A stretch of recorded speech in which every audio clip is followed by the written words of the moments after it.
के नशीन तशरीफ फरमा ज़िले करीमनगर के सदर मजलिस इत्तेहादुल मुस्लिमीन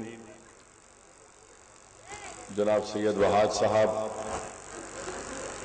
व मोहतरम जनाब अहमद साहब, करीमनगर टाउन के सदर वो साबिक़ा डिप्टी मेयर करीमनगर बल्दिया जनाब अब्बास समी साहब, कोरटला के मजलिस इत्तेहादुल मुस्लिमीन के सदर मोहतमद अराकीन मजलिस इत्तेहादुल मुस्लिमीन, मोअज़्ज़िज़ हाज़रीन इकराम, बुज़ुर्गान मिल्लत, मेरे नौजवान साथियों और पसे पर्दा बैठकर सुनने वाली मेरे ज़द्दा और माँ और बहनों, अज़ीज़ान मिल्लत, मेरे नौजवान साथियों, मेरी इज़्ज़तदार माँ और बहनों, मैं ये समझता हूं कि आज के इस जलसे से अगर मैं अपनी तकरीर में उस वाक़े का जिक्र ना करूं जो कल दिल्ली एयरपोर्ट पर हुआ, तो मैं समझता हूं कि मैं अपनी जिम्मेदारी को सही तरीके से नहीं निभा रहा हूं। और जो कुछ कल दिल्ली एयरपोर्ट पर हुआ वो काबिल मजम्मत है। इसलिए काबिल मजम्मत है मेरे दोस्तों कि हमारी रियासत के एक मशहूर आलिम दीन जिनका नाम मौलाना अब्दुल कवी साहब है, वो हैदराबाद से दिल्ली एयरपोर्ट को पहुंचते हैं 4:30 बजे, और जब मौलाना बाहर निकल रहे हैं तो एयरपोर्ट पर ही गुजरात की पुलिस मौलाना अब्दुल कवी साहब को, जरा थोड़ा खामोश बैठिए और बच्चों को खामोश बिठाइए, एयरपोर्ट पर ही मौलाना अब्दुल कवी साहब को वहां से पकड़कर एक दिल्ली के पुलिस स्टेशन को लेकर जाती है। और जो उनको एयरपोर्ट पर उनको जो रिसीव करने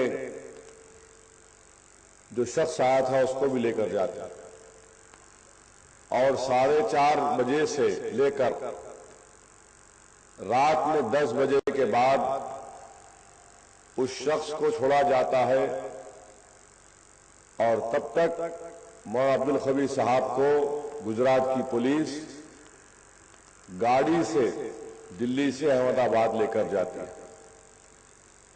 आप अंदाजा लगाइए कि किस केस में मौलाना अब्दुल कवी साहब को गिरफ्तार किया गया। ये केस था 2002 का, जिसको एफआईआर में DCB 6 के नाम से जाना जाता है, जिसको मशहूर केस हुआ कॉन्स्पिरेसी केस के नाम से, जिसमें हैदराबाद के एक और मशहूर आलिम मौलाना अशरफ को भी गिरफ्तार किया गया था। और केस क्या है कि ये मदरसों के जिम्मेदारों ने ये साजिश रचाई कि अडवाणी, मोदी और वो जो पुकारते फिरता सारे हिंदुस्तान में, क्या नाम है उसका, विश्व हिंदू परिषद का, वो कैंसर का डॉक्टर है मगर वो खुद एक मर्ज बन चुका, क्या नाम है उसका, हाँ तोगाडिया, कैंसर का डॉक्टर है उन्हें। तो ये केस बना के ये इन तीनों को खत्म करने की साजिश रचाई। 2002 में केस रजिस्टर हुआ, 2007 में 6 या 7 में मौलाना अशरफ को गिरफ्तार किया गया।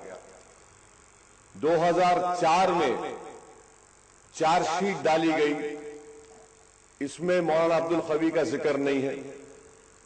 2006 में चार्जशीट डाली गई एक और, इसमें जिक्र नहीं है।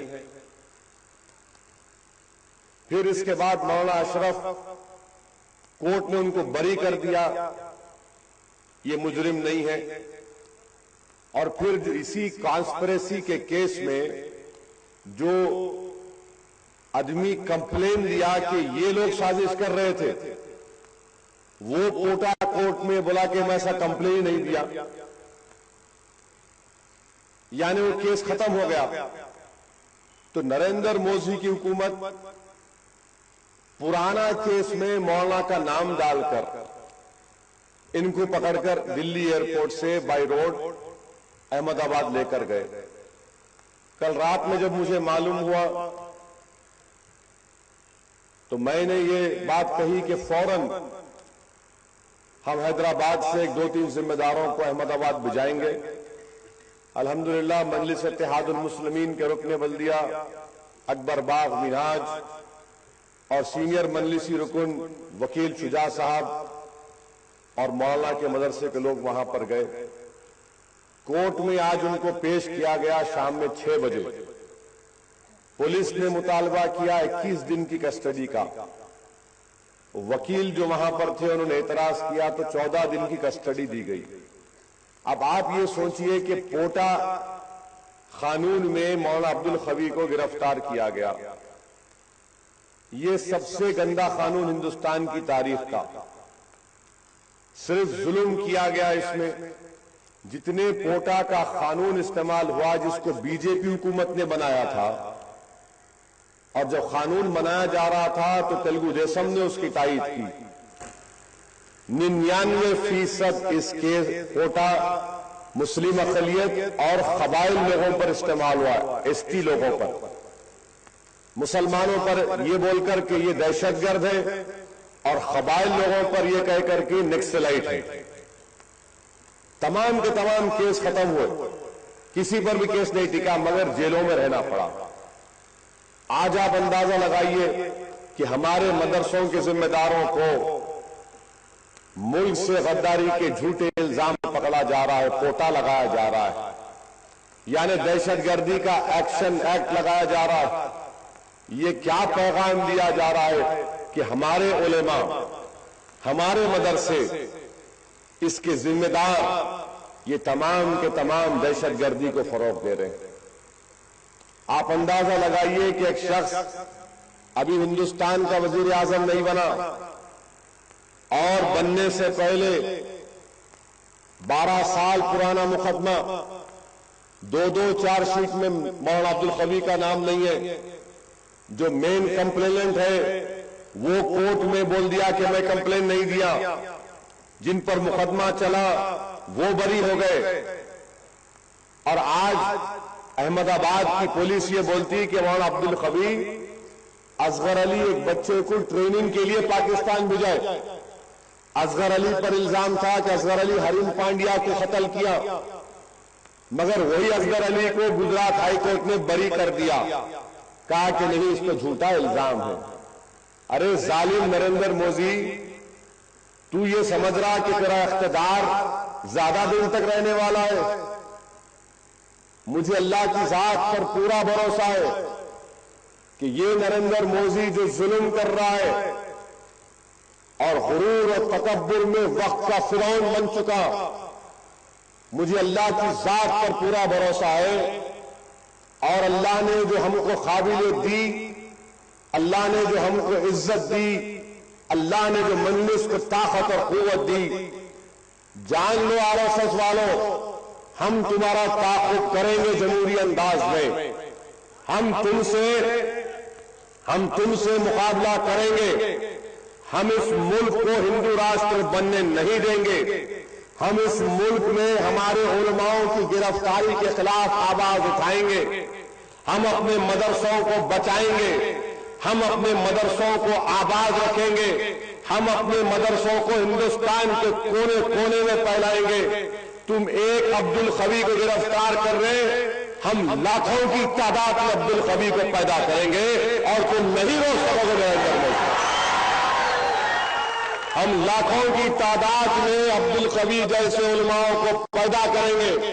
तुम एक अब्दुल कवी को गिरफ्तार नहीं कर रहे हो, बल्कि तुम तौहीन कर रहे हो हिंदुस्तान के उन लाखों उलमाओं की जो मदरसों में इल्म हासिल कर रहे अल्लाह के कलाम का।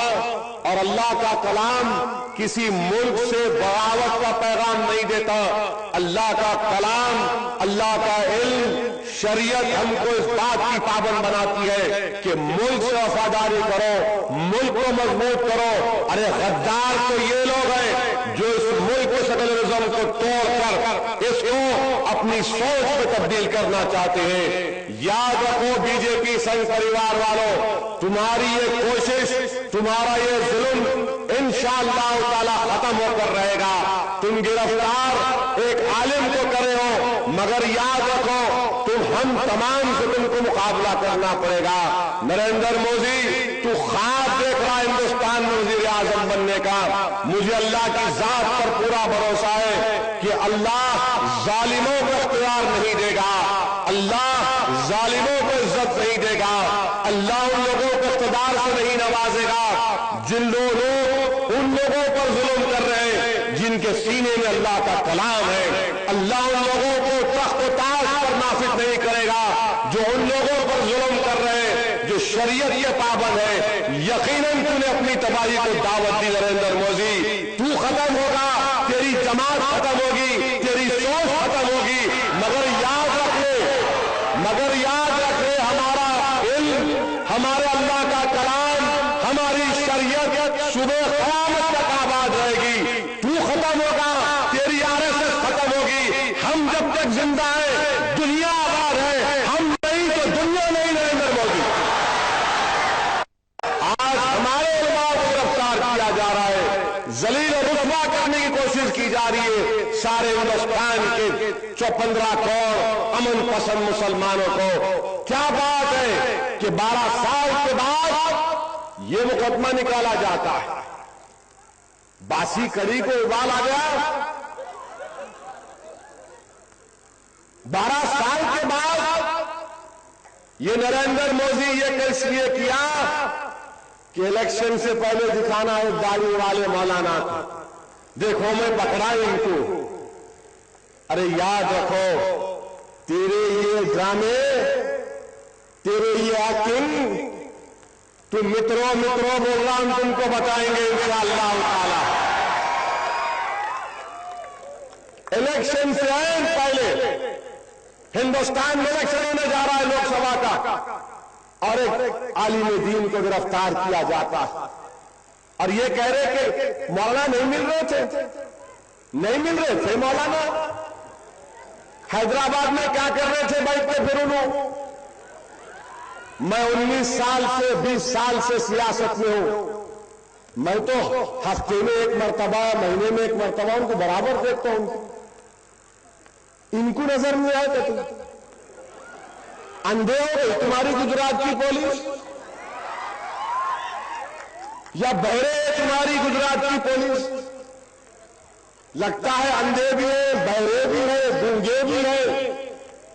लगता है लखवा भी मारेगा इंशाअल्लाह इन लोगों को, पूरों को।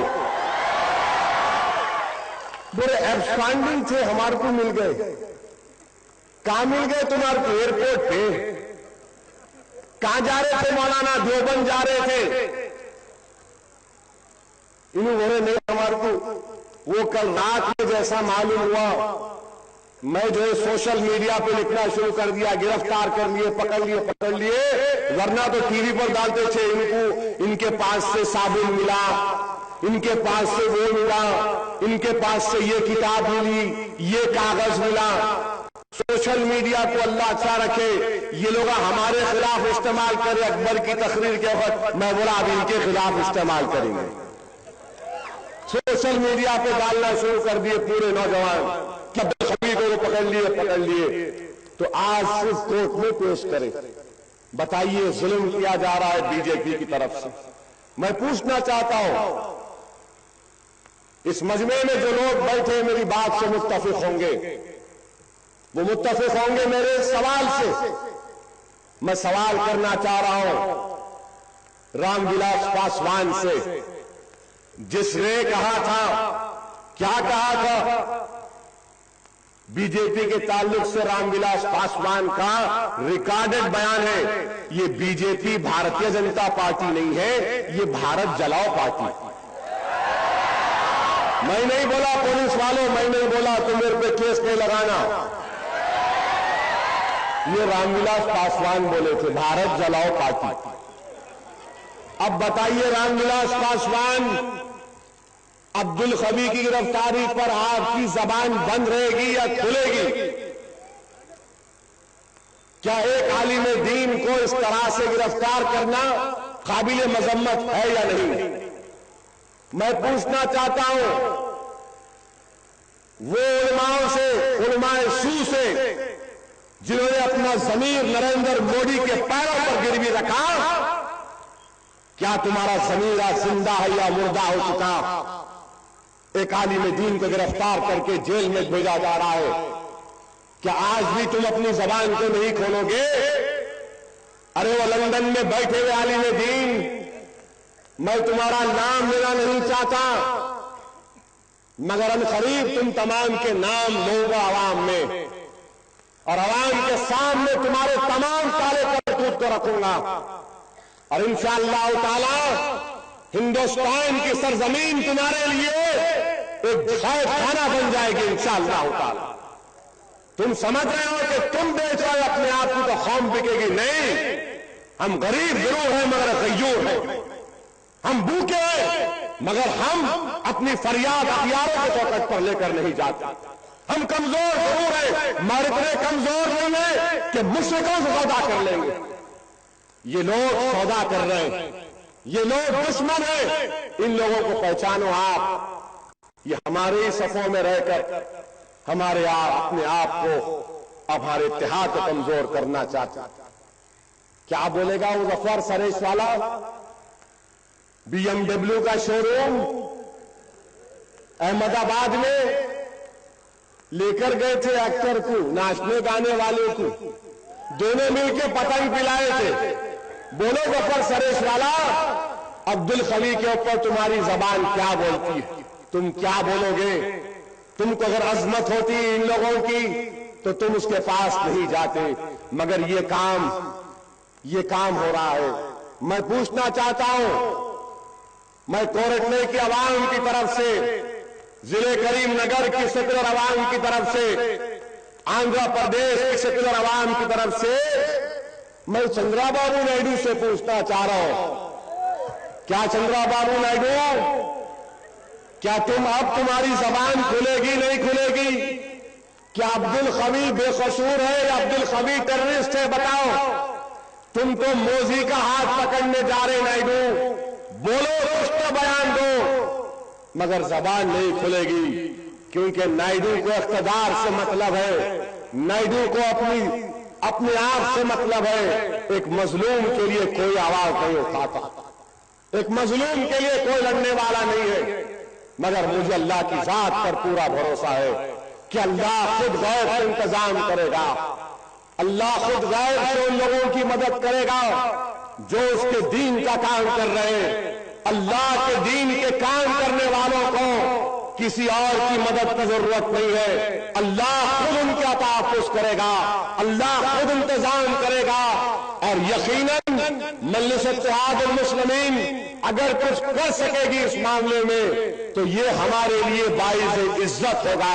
ये हमारे लिए बाइज़ इज्जत इसलिए होगा कि मैं अगर किसी आलिम की मदद करूंगा तो हो सकता कि उनकी इतनी सी मदद करने पर हशर में मेरे काम में आ जाए। हो सकता है कि जब मैं कब्र में जाकर सो जाऊंगा तो मुझे किसी के सीने में अगर इल्म है उसकी अगर मैं मदद कर दूं तो शायद कब्र के अज़ाब से बच जाऊं। अगर दुनिया में मैं किसी का साथ दे दूं किसी आलिम का तो हो सकता कि अल्लाह हशर के मैदान में मुझे माफ कर दे। मगर याद रखो आलिम मिल्लत, हम तमाम को हमारे उलमाओं की मदद करनी चाहिए, चाहे वो किसी मकतबे फिक्र के रहे हो, मगर हमारे उलमा है वो किसी मकतबे फिक्र के हम बांटो, इनकी मदद करो और कम से कम अब्दुल कवी के खिलाफ ये जो केस हुआ, अगर तुम आवाज नहीं उठा सकते तो कम से कम जब तुम्हारे हाथ थे तो अल्लाह से दुआ करो कि परवरदिगार इन लोगों की तू मदद फरमा जिनका जुर्म सिर्फ यही है कि वो तेरे दीन की खिदमत कर रहे हैं। अल्लाह जरूर अहले दिल की दुआ को कबूल करेगा, अल्लाह जरूर उन लोगों की दुआ कबूल करेगा जिनकी आंख में आंसू आ जाते हैं। अल्लाह जरूर हमारे माँ बहनों की दुआओं को कबूल करने वाला है। अरे हमारे पास क्या है इस मुल्क में? क्या दौलत है? क्या ताकत है?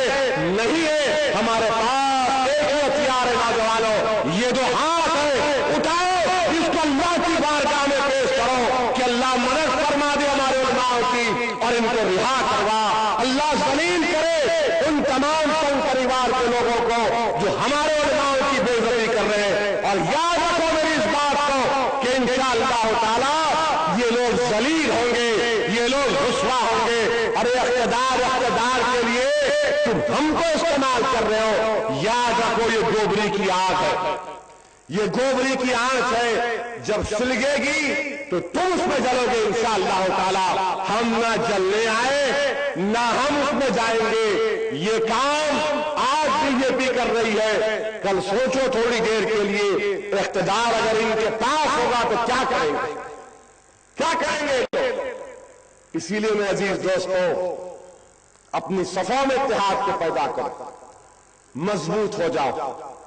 और कांग्रेस पार्टी यहां पर आपका हमारे पीछे कांग्रेस वालों को छोड़ दिए, हमारे उम्मीदवार हैं तो आप भी उतर गए। और क्या कांग्रेस पार्टी? मैं एक ही बात पूछना चाह रहा हूं आप लोगों से, इस मजमे के सामने मैं एक कांग्रेस लीडर की तकलीफ को बयान कर रहा हूं। आपने नाम सुना होगा जनाब फरीदुद्दीन साहब का, 10 साल जहीराबाद के एमएलए थे, मिनिस्टर थे। अरे कांग्रेस पार्टी आप हमारे महलों में आके बोल रहे हमको वोट दो, ठीक है वोट में पूरे वोट दे तो मेरे को मेरे सवाल का एक जवाब दे दो कि एक 10 साल तुम्हारा पार्टी का एमएलए फरीदुद्दीन, उसको तुम 6 फॉर्म में देते जहीराबाद के लिए। फरीदुद्दीन पुकार कर बोल रहे कि मेरे को 6 फॉर्म दे दो। मैं 10 साल एमएलए था जहीराबाद का। कांग्रेस पार्टी आप इनकी इज्जत नहीं कर रहे, आपके पास जो फरीदुद्दीन है तो आप असदुद्दीन को बोल रहे हो दो बोल के। तुम फरीद की इज्जत नहीं करे तो असद क्या करेंगे तुम्हारे लिए? आप फरीद को नहीं पहचाने, असद तुमको नहीं पहचानेगा। तुमने फरीद को इज्जत नहीं दी, असद तुमको नहीं बख्शेगा इंशाअल्लाह ताला। ये 6 फॉर्म के लिए फरीदुद्दीन को मोहताज कर दिया गया। आप आके बोल रहे हमारे को वोट दो, कैसे वोट देंगे बताइए? आप क्या किया आपने? आप वोट इसलिए दे कि आपने पिछले 5 साल में 15,000 करोड़ का बोझ अवाम पे डाला। क्या बरखी की कीमतों में इजाफा नहीं हुआ? बताइए आप, बरखी की कीमतों में इजाफा नहीं हुआ? लाइट का बिल कितना आ रहा? 1-1 यूनिट पे कितना इजाफा कर दिए? क्या आप कांग्रेस पार्टी को वोट देंगे? क्या पीने का पानी घर में आता? क्या बीड़ी का कारोबार करने वालों को राहत मिल रही? फिर क्या बुनियाद पर वोट मांग रहे हैं लोग? तो इन्हें बोलेंगे नहीं हम जिंदा तिलिस्मात दिए ना आपको।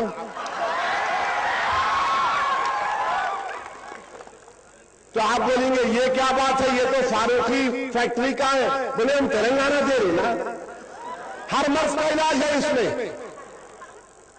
नहीं, जिंदा तिलिस्मात हमारा। आप ये समझ रहे कि तेलंगाना से आप जिंदा हो जाएंगे, ये आपकी गलत फहमी है। तेलंगाना आया सही है। क्या तेलंगाना दिया आप? क्या तेलंगाना दिया आप बताओ? हैदराबाद का लॉ एंड ऑर्डर गवर्नर के पास, हैदराबाद जॉइंट कैपिटल, तेलंगाना का कोई हाई कोर्ट नहीं। तेलंगाना का कोई हाई कोर्ट नहीं। मैं पार्लियामेंट में पुकार पुकार कर कह रहा था कि देखो मेरी तरमीमात को कबूल कर लो। क्या तेलंगाना में बरखी की किल्लत नहीं है? कितने घंटे लाइट बंद होती कोरटला में? जरा जोर से बोलो भाई। 6 घंटे रोज का है, फिर भी वोट देते हाथ को। अंधेरे में स्विच नहीं दिख रहा, फिर भी हाथ को पकड़ते। जरा याद रखो, पोलिंग बूथ को अंदर गए जब, वहां भी लाइटें रहती पोलिंग बूथ में। 6 घंटे लाइट नहीं है, महिनवान जीना तेलंगाना। अरे मेरे दोस्तों, सिंगारेनी कैलोरीज का कोयला, मैं पार्लियामेंट में तरमीम पेश किया कि 3 साल तक सिंगारेनी का कोयला तेलंगाना में खर्च करो और मरकजी हुकूमत जिम्मेदारी लेना। पावर नहीं है तो मरकजी हुकूमत तेलंगाना को देना। हमारे कांग्रेस के मौजूद एमपीज मेरे को बोले तेरे क्या कर रहे, बैठ जाओ भाई, नको पूछो। अरे मेरा कहीं क्यों नहीं पूछता? अरे हारा ले लो। अरे मैं बोला तुम लोगों को देख के हमारी कहावत याद है, हमारे बुजुर्ग बोलते तो हमारे एक एमपी साहब आए, क्या बोलते? मेला हमारे पास बोलते नादीजे को मलीदा मिला तो फातिहा देने को मुल्ला नहीं मिला।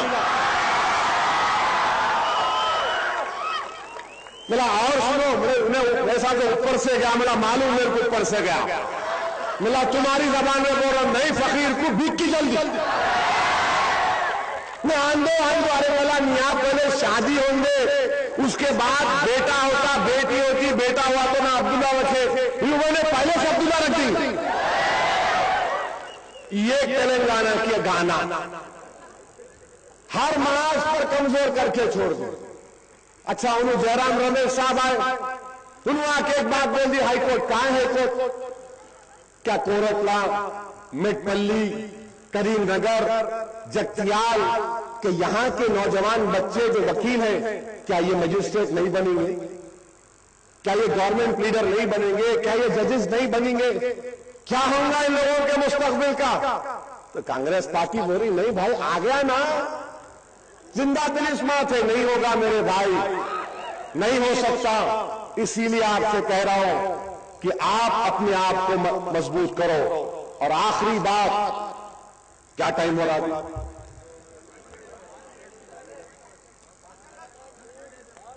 हाँ, 4 मिनट। नहीं, 4 मिनट वोट है, वोट है। T20 मैच में कहते आखिरी के 4 गोले बहुत अच्छे रहते कहते।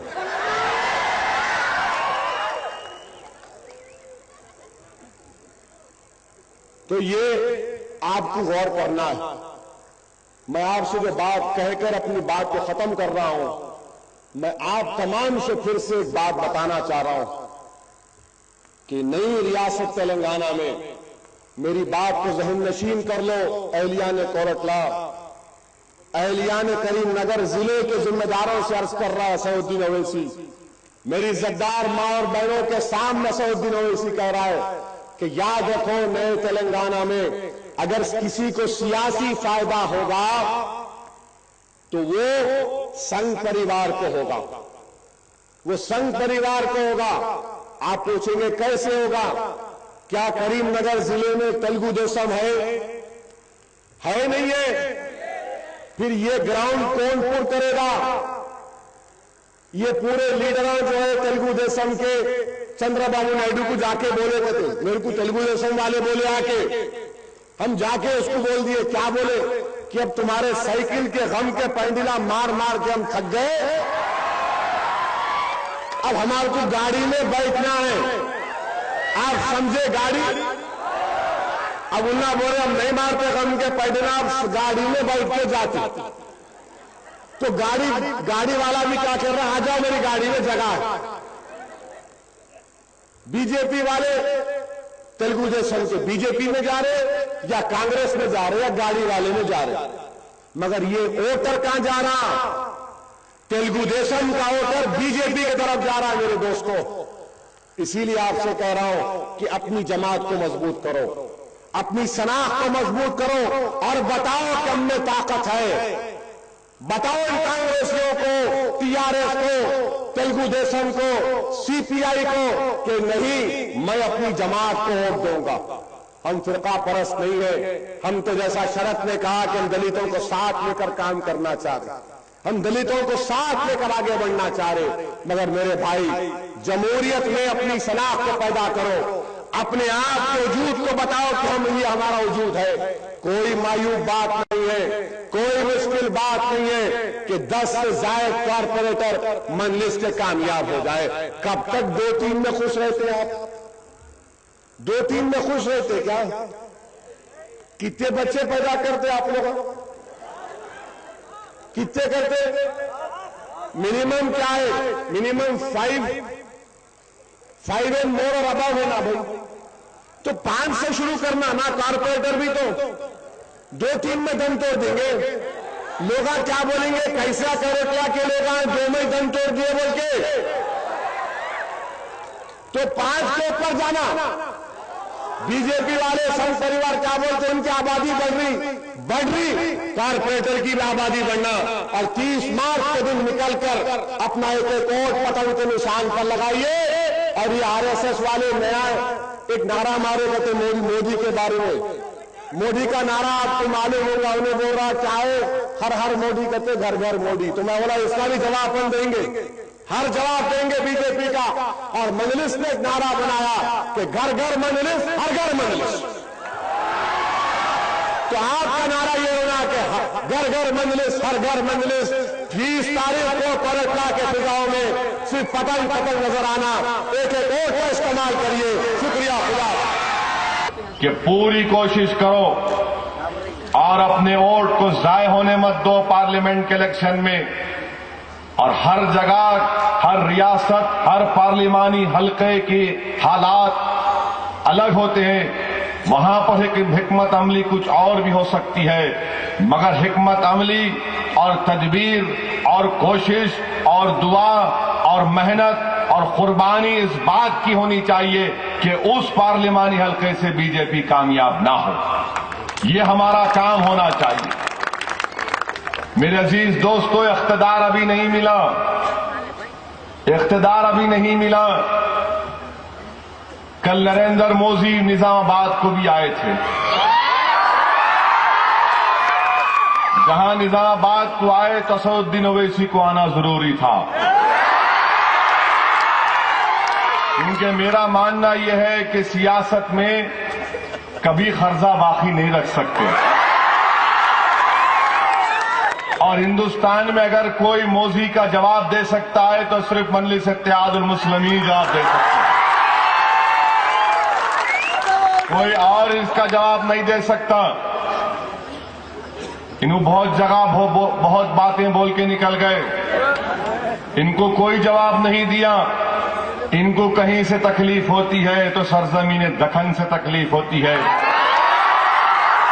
इनको तकलीफ होती है तो यहीं से होती है, इसलिए कि जानते हैं कि यहां की निजामाबाद की आवाम मुंह में जबान रखती है। और जो इनके नुमाइंदे हैं, जो जमात को चाहते हैं, वो इसकी आंखों में आंखें डाल कर कहती है कि मिस्टर मोदी तुम जालिम हो और तुम्हारे वजह से 3,500 हिंदुस्तानियों का कत्ल हुआ तुम्हारी रियासत में। तुम बैसियत चीफ मिनिस्टर उनकी जान और माल का तहफ़्फ़ुज़ करने में नाकाम रहे। कल खुदा ना खास्ता अगर ये हिंदुस्तान के वज़ारत उज़्मा के उस अजीम ओहदे पर एक शख्स बैठेगा तो क्या हिंदुस्तान की मुस्लिम अक़लियत, क्या हिंदुस्तान का ईसाई अगर अपने आप को गैर महफूज समझता है तो ये फितरी चीज है। हम कैसे इस शख्स पर भरोसा कर सकते हैं जो आज कहता है कि हमको कुत्ते के बच्चे से तशबीह देता है। इस शख्स से हम इंसाफ की क्या उम्मीद कर सकते हैं? इस शख्स से इंसाफ की आप और हम क्या उम्मीद कर सकते हैं? ये कहता है कि कुत्ते का बच्चा अगर गाड़ी के नीचे आ गया तो क्या तकलीफ नहीं होती? नहीं नरेंद्र मोदी, हम कुत्ते के बच्चे नहीं, हम बनी आदम हैं। अरे हम इंसान हैं, मगर तुम्हारी नजर में हम कुत्ते के बच्चे हो सकते हैं। मगर याद रखो आरएसएस वालों, जब तक हम दुनिया में जिंदा हैं दुनिया आबाद है। जिस दिन हम नहीं दुनिया में तो दुनिया भी नहीं। तो ये है ये चीज है नरेंद्र मोदी। मगर अजीज दोस्तों, आप अंदाजा लगाइए इस शख्स का, ये वजीर आजम बनने का ख्वाब देख रहा है, बिल्ली के ख्वाब में छिछड़े,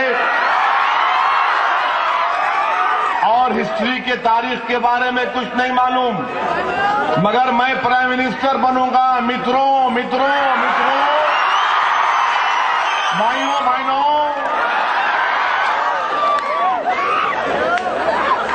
क्या मित्रों, क्या भाइयों बहनों, हिस्ट्री नहीं मालूम, तारीख नहीं मालूम, मगर वजीर आजम बनने चले। बिहार में अलेक्जेंडर आया था, बिहार में अलेक्जेंडर आया था, इन्हों बोल रहे। कल हैदराबाद में तकरीर करके बोले इसका के मुंह में जबान नहीं है, गूंगे हो गए कांग्रेसी, ना इन्हों सुन सकते, ना इन्हों बोल सकते, ना कुछ भी नहीं कर सकते। इन्हों खा खा के मोटे हो गए खाली बस। हरकत करने वाले तो हम हैं, जिंदा कौम तो हम हैं कि आज भी हम मुकाबला कर रहे हैं आरएसएस के लोगों का। और नरेंद्र मोदी हैदराबाद आके बोले कि सरदार पटेल अगर नहीं होते तो हैदराबाद को आने को वीजा लेना पड़ता। नरेंद्र मोदी, तुम हिस्ट्री में कमजोर, तुम्हारे को हिस्ट्री कौन सिखा रहा मुझे नहीं मालूम। वही आरएसएस की खाकी चड्डी पहन, कौन सा होम मिनिस्टर? यही होम मिनिस्टर थे सरदार पटेल जब महात्मा गांधी को नाथूराम गोडसे, जो आरएसएस की सोच और फिक्र से सावरकर से मुतासिर होकर महात्मा गांधी को 3 गोलियां मारकर शहीद कर दिया। बता नरेंद्र मोदी, क्या सरदार पटेल जिम्मेदार नहीं था बहैसियत होम मिनिस्टर महात्मा गांधी की जान बचाने के लिए? क्या महात्मा गांधी का जो कत्ल हुआ, क्या इसमें सरदार पटेल जिम्मेदार नहीं? आज तुम बोल रहे ना कि हर चीज के जिम्मेदार मनमोहन सिंह, बेचारे इन्हों मनमोहन है। अगर ये बात है तो फिर महात्मा गांधी का जिम्मेदार कौन है कत्ल का? जवाब दो मेरा। दूसरी बात बोलते हैं कि सरदार पटेल की वजह से हैदराबाद आने को वीजा नहीं मिला। नरेंद्र मोदी, क्या तुम नहीं जानते गोवा हिंदुस्तान में कब आया? फिर गोवा हिंदुस्तान में कब आया मालूम आपको? सरदार पटेल सो गए थे क्या? सरदार पटेल को फिक्र नहीं थी गोवा की? 61 में गोवा हिंदुस्तान में आया। क्या कर रहे थे सरदार पटेल और इनके ये तमाम के तमाम लोठे चमचे? पुडुचेरी यानम, ये कबा हिंदुस्तान में फ्रेंच के पास था 56 में। क्या ये सरदार पटेल के कारनामे? जब बात निकलेगी नरेंद्र मोदी तो बहुत दूर तक जाएगी और हम जवाब दे सकते तुम्हारी हर बात का अल्हम्दुलिल्लाह। और जो लोग ये कह रहे हैं सरदार पटेल की वजह से हैदराबाद आने को वीजा नहीं मिला, नहीं नरेंद्र मोदी, निजाम दखन ने हर उस शख्स को सरजमीन दखन से निकालकर बाहर फेंक दिया या आने की इजाजत नहीं दी जो शरीर थे। तारीख गवाह है निजामाबाद की आवाम के निजाम दखन ने मोहम्मद अली जिन्ना को भी हैदराबाद आने से मना किया। निजाम दखन ने मोहम्मद अली जिन्ना को कहा कि मत आओ दखन को तुम। नरेंद्र मोदी, तुम तारीख नहीं जानते। जवाब दो आरएसएस वालों, क्या असदुद्दीन ओवैसी जो कह रहा है सच है या झूठ है? क्या कर रहे थे सरदार पटेल फिर जब?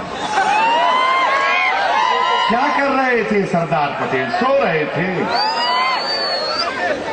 क्या कर रहे थे? हरि सिंह जम्मू कश्मीर का राजा कहा कि मैं हिंदुस्तान में नहीं जाऊंगा। सरदार पटेल क्या कर रहे थे? जम्मू कश्मीर का राजा हरि सिंह कहा कि पंडित नेहरू गांधी के सुबह के वो जो बैठते थे लोग, क्या होम मिनिस्टर को नहीं मालूम था कि बापू पे हमला होने वाला है? अरे बापू बापू का नाम लेकर जीने वालों, को गाली देते हुए नहीं सुनेंगे। और मैं आपसे बोल रहा हूं कि नाथूराम गोडसे हरामी था, इसलिए कि उसने महात्मा गांधी को गोली मारी। गंदा था, जानवर था, बदकिरदार था, और जिस सोच से आया वो सोच भी गलीज थी। अब बोलो आरएसएस वालों, तुमको तकलीफ हो होंगी, अभी तुम्हारा ब्लड प्रेशर ऊपर नीचे हो रहा होगा। ये कोई नहीं बोलते नाथूराम गोडसे के बारे में, कभी उसको गाली नहीं देते, और हमको बोलते कुत्ते का बच्चा। नाथूराम गोडसे कुत्ते का बच्चा, जो महात्मा गांधी को मारा उन्हें कुत्ते का बच्चा, जिस सोच से आए वो पूरे कुत्ते के कुत्ते। ये लोग हैं मेरे अजीज दोस्तों। ये नरेंद्र मोदी आके हमको तारीख मत सिखाओ, और फिर हमको बोल रहे इनको वोट नहीं दिए तो कहते पाकिस्तान जाना। नरेंद्र मोदी, इस सरजमीन को हमने अपने खून से सेंचा, इस सरजमीन को हमने अपने खून से सेंचा। ये हिंदुस्तान जो आज नजर आ रहा है इसमें मेरे आंसू शामिल हैं। ये हिंदुस्तान जो आज आबाद है इसमें मेरे ख्वाब हैं, मेरी कुर्बानियां हैं। ये हिंदुस्तान जिसमें तुम हुकूमत करने का ख्वाब देख रहे हो मोदी, ये अगर मुल्क आजाद हुआ तो यही उलमाए कराम के फतवे की वजह से आजाद हुआ, जिसमें लाखों उलमाए कराम ने अपनी जान की कुर्बानी दी। रेशमी रुमाल की तहरीक हमने शुरू की। ये खाकी चड्डी पहनने वाले, लट पिराने वाले नहीं थे, हमने अपनी जानों को कुर्बान किया। काला पानी की कुर्बानी अल्लामा फजल खैराबादी ने दी। तुम लोग कहां थे? तुम तो छुप के बैठे थे। अजीजान मिल्लत, ये समझने की जरूरत है हिंदुस्तान की अवाम को। 311 लोकसभा की सीटों के इंतखाबात होने जा रहे हैं।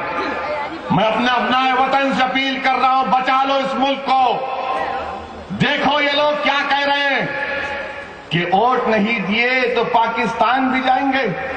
सही किया इलेक्शन कमीशन ने, उस पर पाबंदी आयद कर दी। आप मेरे खिलाफ वोट दे सकते, मगर आप निजामाबाद छोड़ के नहीं जा सकते, नहीं जा सकते। हम जाने नहीं देंगे किसी को। हैदराबाद में सेटलर्स को कोई सेटलर, आंध्रा, सीमांध्रा के लोगों को कोई डरा नहीं सकता। बोधन के सीमांध्रा के लोगों को कोई डरा नहीं सकता। मैं सीमांध्रा के भाइयों से कहना चाह रहा हूं, अगर तुमको कोई डराया तो हमारा झंडा लगाओ हरा। बोलना ये लगाया, देखो ये निशानी है मेरी, उसके बाद देखो कितना भागता उन्हें। हर हर मोदी तो हम बोल रहे घर घर मंजलिस, हर घर मंजलिस लगाओ। सीमांध्रा के लोगों, मैं तुमसे कह रहा हूं मंजलिस का झंडा लगाओ। कोई डराने आया तो बोलो इनू है। मगर ये लोग क्या बोलते हैं अभी, इनके पास इसका कोई जवाब नहीं है। इनको वोट नहीं दिए तो पाकिस्तान जाना था। अरे मिस्टर मोदी, अगर हिंदुस्तान के 70% लोग तुमको वोट नहीं दिए, और नहीं देंगे इंशाअल्लाह, अगर हमको पाकिस्तान तुम भिजाए, हमारे को पाकिस्तानियां बोलेंगे 70 करोड़ मेरे पास आ रहे, उल्ला मुल्क छोड़ के भाग जाते। 70 करोड़ चले गए तो फिर बचता क्या है? आपकी शहजादी भी साथ नहीं है आपके, किसके साथ रहेंगे फिर आप? बहुत अकेले में हो जाएंगे मोदी साहब। आप वेरी लोनली फील करेंगे आप।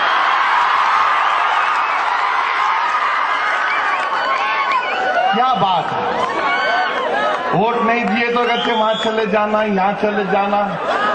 अरे बाबा, हम कहीं जाने वाले नहीं हैं। इसी जमीन में पैदा हुए, इसी जमीन में इज्जत के साथ रहेंगे, इसी जमीन में अपना हक लेकर रहेंगे, इसी जमीन पर रहेंगे, लड़ेंगे और मजाज को मेले बनाकर इस दुनिया से रुखसत होंगे इंशाअल्लाह।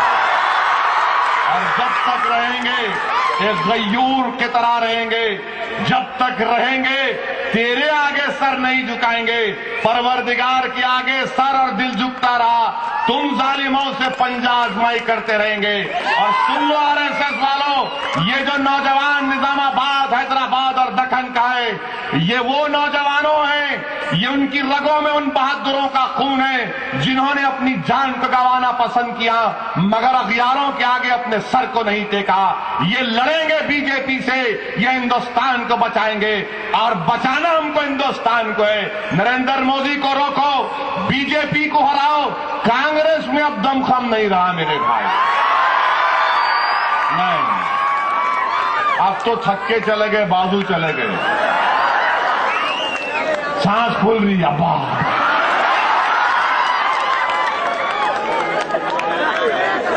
मेरे अजीज दोस्तों, ये बीजेपी वाले डरा रहे, डरना नहीं।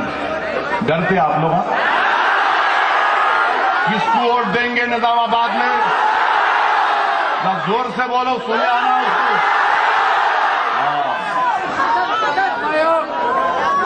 कहीं ऐसा नहीं है कि यहां बोले घर को जाके सो गए, सुबह में भूल गए। मगर एक बात बोलना चाह रहा हूं, आप बुरा नहीं माने तो, बल्दिया का पोलिंग परसेंटेज जरा समझ में नहीं आया मेरे को। जरा थोड़ा बढ़ाओ, बढ़ाओ, बढ़ाओ, स्पीड बढ़ाना जरा। आज जमीयतुल उलमा वाले भी आपको गुजारिश कर रहे हैं कि ये 2009 में 30 कितना परसेंटेज था? 39% 2009 में। मेरे भाई 99 करो ना, 100 करो ना, कौन रोक रहा आपको? जाओ, डालो, वोट डालो। अरे भाई, हमारे घर में 5-5, 6-6 बच्चे पैदा होते माशाल्लाह। 6 वोट नहीं डाल सकते जाके? 60% पोलिंग नहीं कर सकते? जितने बच्चे होते तो परसेंटेज होना पोलिंग का। नहीं तो लोग आप बोलेंगे यहां परसेंटेज, वहां परसेंटेज मेंटेन नहीं कर रहे। ये परसेंटेज की लड़ाई है, याद रखो आप। निजामाबाद की असेंबली सीट जीतना है तो परसेंटेज बढ़ना पड़ेगा। और आप मेरी बात ज़हन नशीन कर लो कि बीजेपी को निजामाबाद से अगर कोई पार्टी हरा सकती तो सिवाय मजलिस के कोई नहीं हरा सकती, कोई नहीं हरा सकती। और जो कांग्रेस के लीडर बोल रहे इन्हू आए तो उन्हू कामयाब होते, अरे बस करो, ये खवाली पुरानी हो गई। तुम टुट्टे खवाल, तुम्हारे मुंह में दाता नहीं, पान के बकरा, फिर तुम हारमोनियम नहीं पकड़ सक रहे, कौन सी राग गा रहे, हिंदुस्तान आगे चले गया वो। आज आपको अपने वोटों से, अपनी दुआओं से अपने उम्मीदवार को कामयाब करना है और बता देना है इन बीजेपी वालों को कि तुम्हारे खिलाफ वोट देंगे, हिंदुस्तान हमारा है, हमारा रहेगा। और क्यों नहीं रहेगा? हमारे अब्बा बाबा आदम, हजरत आदम अगर दुनिया में कहीं आए तो हिंदुस्तान को आए, तो ये हमारा मुल्क, हमारे बाप की जागीर, हम कहीं जाने वाले नहीं हैं, हम कहीं जाने वाले नहीं हैं। तुमसे लड़ेंगे बीजेपी वालों, तुमसे मुकाबला करेंगे आरएसएस वालों, तुमसे मुकाबला करेंगे मोदी जमहूरी अंदाज में। कोई ऐसा नहीं बोलना कि नो हैंड टू हैंड की तो बात नहीं करता, मैं नहीं करता भाई।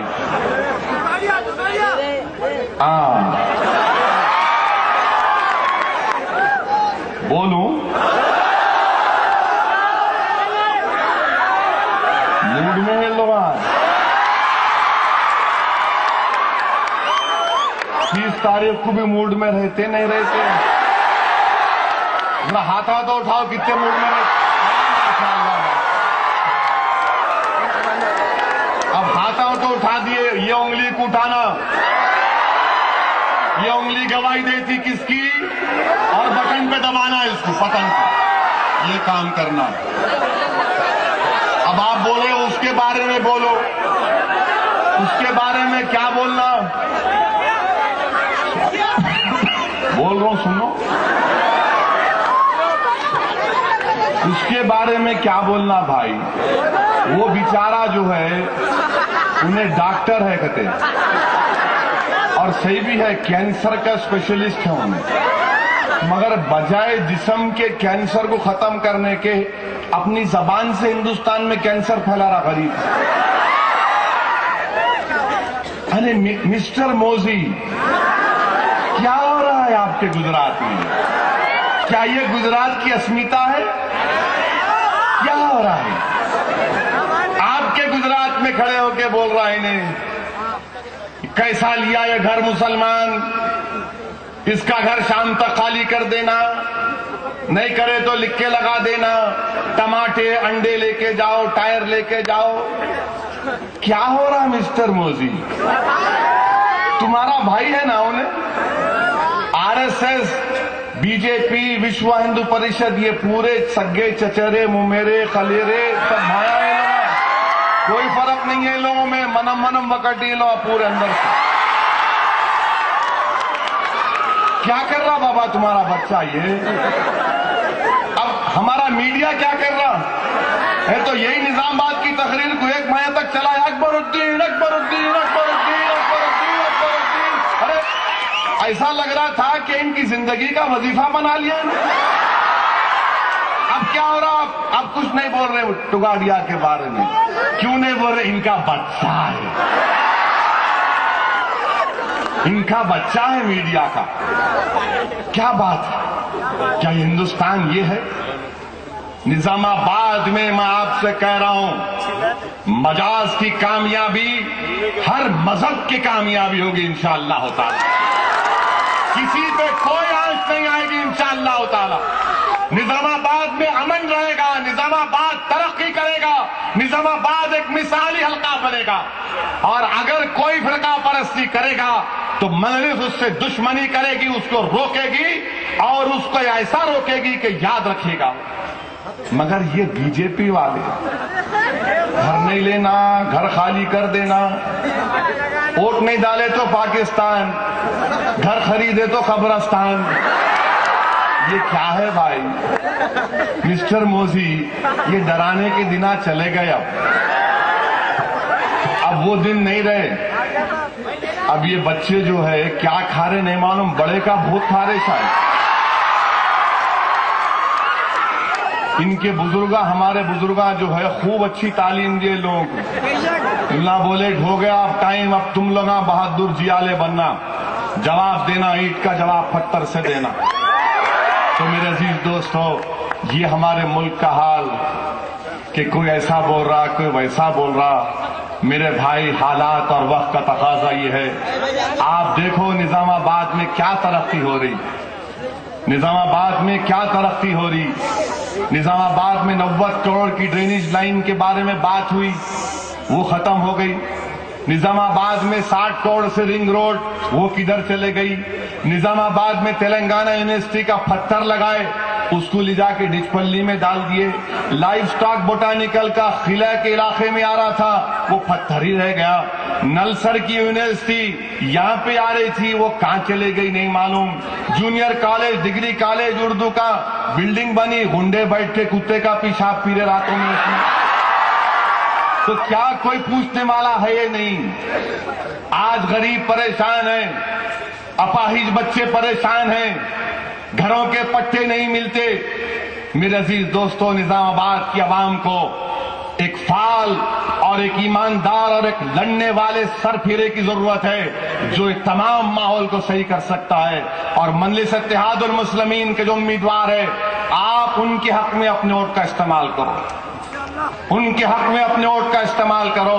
पूरी पोलिंग कराओ, 90%, 100% पोलिंग कराओ। मेरे भाई आगे बढ़ो। मेरे भाई, मेरे बुजुर्गों, मैं आपसे दिल अपील कर रहा हूं कि आप सरपरस्ती करो। और 30 तारीख के दिन इम्तिहान का दिन है मेरे अजीज दोस्त। डरने और घबराने की जरूरत नहीं है, आपको और हमको आगे बढ़ना है। एक वाकया सुनाता हूं, टाइम है अभी। एक बार क्या हुआ कहते, एक नहीं पानी अभी नहीं, उनको पानी पिलाना अपने को, अपने पिलाना। एक बार एक बकरी जंगल में देखी, कहते 2 शेर के बच्चे, उसकी अम्मा मर गई, रो रहे थे। तो बकरी जो है वो शेर के बच्चों की परवरिश करना शुरू कर। तो एक वो आता ना, वो सफेद रंग का क्या बोलते, क्रेन बोलते उसको, कोंगा बोलते, कोंगा। कोंगा देख के बोला, बकरी क्या कर रही तू, शेर के बच्चों को पाल रही तू, ये बड़े होके तेरे को खा लेते। बकरी देख के मुस्कुरा के बोली, जा तोड़ यहां से। कोंगा उड़ गया। कोंगा बोला, अरे भाई इन्हें इतना अच्छा नेक काम कर रही है। एक बार कोंगा जो है मच्छी पकड़ रहा था, ये तालाब में जहां पे हमारे बाबर बुदन के मच्छी पकड़ते, तो वहां कोंगा जो है चूहे को देखा, पानी में डूब रहा था, तो कोंगा जो चूहे को उठा लिया, बेजान हो गया था। तो कोंगा जो है उसको लेके थोड़ा सहलाया, तो हरकत करा, फिर एक बार ले हरकत करा, तो बाद में खैर कुएं में जान आ गई, भाग गया। ने कोंगा देखा तो क्या है, जब चूहा हरकत करा तो 2 बार कतर दिया उसको। अब उन्हें खुद उड़ने सका, रहे बोला ये क्या है, कर भला देख भला, इन्हें मैं फंस गया। अब छुपते हुए कोंगा जो है झाड़ों में छुपते हुए बच के निकल रहा, रहे भाई को आके मेरे को खा लेंगे। अच्छा हो के उड़ के देखा, जाके बकरी को देखेंगे, तो बकरी को देखा तो क्या है, वो 2 शेर के बच्चे बकरी की इबादत कर। उन्होंने बोला ये क्या माजरा है, मैं चूहे को पकड़ा और इन्हें मेरे को कतर दिया, मैं सांस दिया। तो बकरी से पूछा ये किस्सा क्या है भाई, तो बकरी बोली, देख कभी भी एहसान करे तो ज़र्फ वाले पे करना, कम ज़र्फ पे नहीं करना। तो अब आपका जो वोट है वो एक एहसान, कम ज़र्फों को दिए, क्या करे, कुछ नहीं करे, लुटा दिए, निजामाबाद को लूट के चले गए।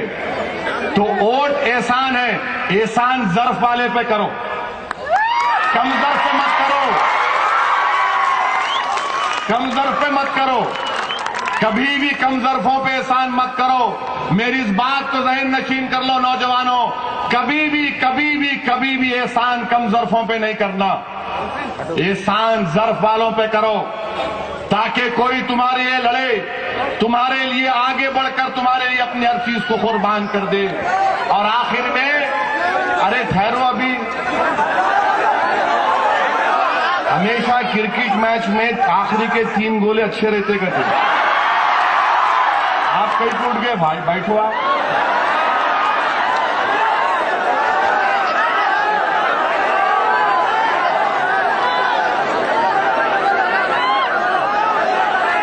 अभी 2 मिनट बाकी है 10 बजने को। 2 मिनट बोल तो 120 सेकंड, 120 सेकंड में मैं 100 अल्फाज बोल सकता हूं इंशाअल्लाह। मगर मेरे अजीज दोस्तों, आपको और हमको अपने के कोर्ट का सही इस्तेमाल करना है। और मैं आपसे कहना चाह रहा हूं बीजेपी वालों के लिए, ये कांग्रेस वाले तो गए, 10 साल खपा दिए निजामाबाद को, और हमारे को क्या समझ रहे, हर जगह जा रहे, नहीं आप हमारे को वोट दो, आप हमारे को वोट दो, मुसलमान, ईसाई, मुस्लिम अकलियत, कांग्रेसियों। हैदराबाद की एक सरजमीन की कहावत है, गरीब की जोरू कते सबकी भाभी होती, हमारे को भाभी नक्को बनाओ भाई। आप अपना काम कर लो, और आप बीजेपी का जवाब नहीं दे सकते। गांधी खानदान के ऊपर बोले चले जा रहा, कोई कांग्रेसी नहीं बोलता। खैर मैं बोल सकता हूं, और मेरा नरेंद्र मोदी से एक ही क्वेश्चन है, 45 साल कई को लगे आपको बीवी है बोलने को? 45 साल निजामाबाद के तमाम खवातीन से सऊद्दीन ओवैसी कह रहा है, मेरी अम्मा ये आदमी कैसा है, इन्हें कैसा मर्द है, 45 साल लगे इसको बोलने में शादीशुदा। और मैं नरेंद्र मोदी से आपकी तरफ से इजाजत तो पूछना चाह रहा हूं कि मिस्टर मोदी, आपकी शहजादी कहां? इन्हों बात करे कि शहजादे, वो शहजादे बेचारे उन्होंने आके गए, यहां पे आए थे, कहते वहां आए थे, इन्हें सब कुछ हो गए, देखिए आगे आगे आगे आगे बैठे, चले गए, उड़ गए, वो गाड़ी वाला आगे बढ़ते जा रहा। खैर हमारे को नहीं देखना है, हमारे को सिर्फ हमारे उम्मीदवार को कामयाब करना है। दुआ करो कसरत से मेरे भाई, दिलों को मोड़ने वाला अल्लाह है, इज्जत का देने वाला अल्लाह है। अपनी नमाजों में दुआ करो, मैं अहले दिल से कह रहा हूं, उनसे इल्तिजा कर रहा हूं कि आप मजलिस की कामयाबी के लिए दुआ भी करें, अपनी जमात को कामयाब करें, 100% अपने वोट को इस्तेमाल करिए।